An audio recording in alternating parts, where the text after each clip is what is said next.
अगर हम लोग बात करते हैं कि वो व्यक्ति धनी है, वो व्यक्ति ज्यादा धनी है, वो ज्यादा अमीर है, दुनिया का सबसे अमीर इंसान कौन है?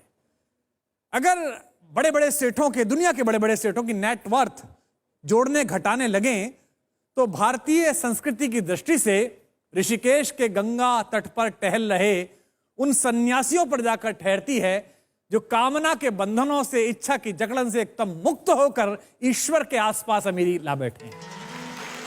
ये बात सिखाई हमें आंखों की नीर ने, ये बात बताई हमें आंखों की नीर ने, इंसान को पीर कर दिया इंसान की पीर ने।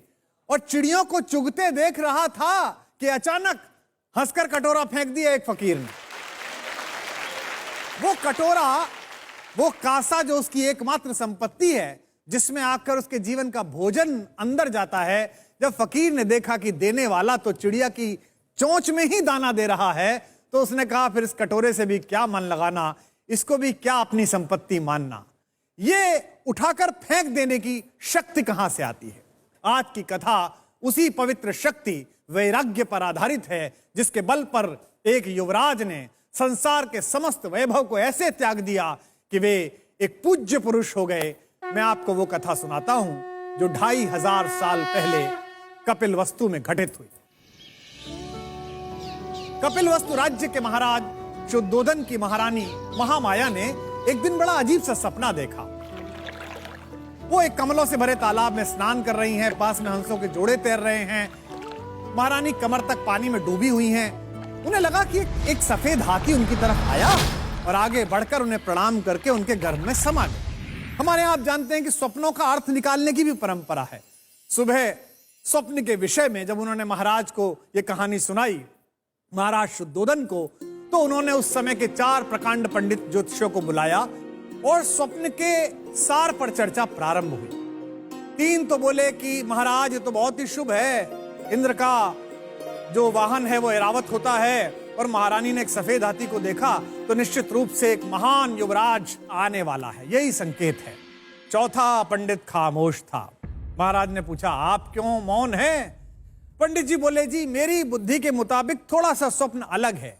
ये हाथी है सफेद रंग का, आप पिता तो बनेंगे, युवराज आएंगे, लेकिन युवराज सम्राट नहीं होंगे। वो एक ऐसे पथ प्रदर्शक बनेंगे जो अपने श्वेत ज्ञान से पूरे संसार के अंधेरे को दूर कर देंगे। बात आई गई हो गई। कुछ ही दिन बाद महाराज को सचमुच एक बेटे की प्राप्ति हुई। महाराज ने उसका नाम सिद्धार्थ रखा। जब सिद्धार्थ की जन्म कुंडली के लिए ज्योतिषियों को पुनः बुलाया गया, ग्रहों की गणना हुई, तो ज्योतिषी इस निष्कर्ष पर पहुंचे कि महाराज पुत्र तो बहुत यशस्वी होगा, किंतु एक समस्या है, कुंडली में राजयोग नहीं है।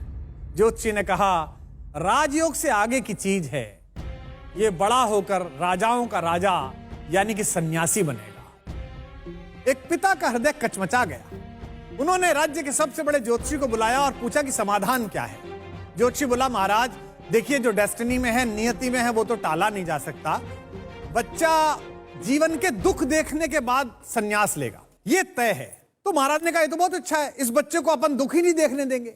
तो महाराज ने व्यवस्था की इसे किसी प्रकार का दुख ना हो। हर ऋतु के अनुसार अलग अलग सौंदर्य वाले 4 महल, गर्मी में अलग, जाड़े में अलग, बरसात में अलग, ताकि उसे अच्छा ही अच्छा लगे। राजकुमार बड़ा हुआ, उसका विवाह हुआ। थोड़े दिन बाद सिद्धार्थ को भी पुत्र प्राप्त हो गया है। भोग विलास में रमे हैं सिद्धार्थ, और महाराज शुद्धोधन उनके पिता अब निश्चिंत हो गए कि जीवन में कोई दुख नहीं, बच्चा अपने काम में लगा, अब सब ठीक है। विलास में डूबे युवराज सिद्धार्थ समझते थे कि दुनिया इतनी ही खूबसूरत है, लेकिन नियति अपने रास्ते पर ले जा रही थी। एक दिन वे सुबह ही सुबह अचानक बिना किसी को बताए अपने रथ को लेकर घूमने के लिए चले गए। थोड़ा आगे गए तो एक शव यात्रा जा रही थी, कोई आदमी मर गया था। उन्हें समझ में नहीं आया कि लोग इतने विचलित क्यों हैं, रो क्यों रहे हैं। उन्होंने अपने ड्राइवर से पूछा कि भाई ये लोग कौन हैं, इन्हें क्या हो गया है। तो ड्राइवर ने बताया कि साहब ये जो व्यक्ति जा रहा है इसकी मृत्यु हो गई है। सिद्धार्थ ने पूछा मृत्यु? मृत्यु क्यों हो गई? ड्राइवर ने कहा साहब ऐसा ही होता है, बच्चा पैदा होता है, बड़ा होता है, बूढ़ा होता है, अंततः एक दिन मर जाता है। सिद्धार्थ को बड़ा आश्चर्य हुआ। वो बहुत दिन तक इस बात पर घर लौटकर सोचते रहे। महल लौटकर एक दिन फिर किसी दिन रथ पर बैठकर निकले तो उन्हें एक सन्यासी दिखाई दिया।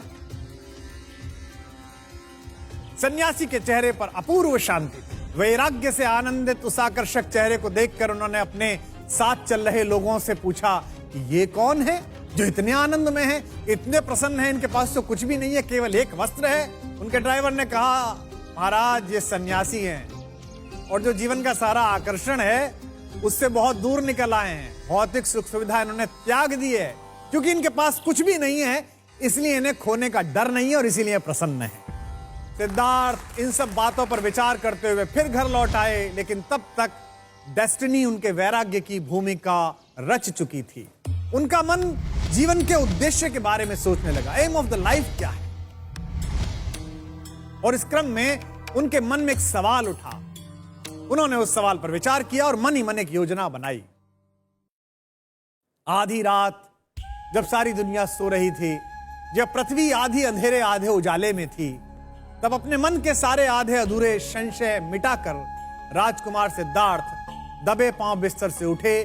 उन्होंने एक दृष्टि अपनी सोती हुई पत्नी यशोधरा और उसकी बगल में सोते अपने बेटे राहुल की तरफ डाली और एक बड़े संकल्प के लिए, परिवार का मोह, उस सब को छोड़कर लोक मंगल के लिए, पृथ्वी के लिए वे घने अंधेरे से घर से निकले। लेकिन अंधेरे से सफर हुआ जो शुरू वो खत्म हुआ रोशनी के उस बड़े रास्ते पे जहां बुद्ध धर्म और बौद्ध धर्म निकला। यह तो थी एक ऐतिहासिक कथा। इस कथा का सार क्या है? यह कथा वैराग्य की, त्याग की शक्ति बताती है। यह कथा बताती है कि सच्चा सुख साधनों में नहीं है, बल्कि सच्चा सुख तो साधना में है। मन की एक दिव्य शक्ति है जिसे प्राप्त करने के लिए तपस्या आवश्यक है। सोचिए कि अगर सिद्धार्थ केवल एक राजा होते तो इतिहास में कहीं एक पन्ने के किसी कोने पर शासकों के क्रम में उनका नाम लिखा होता।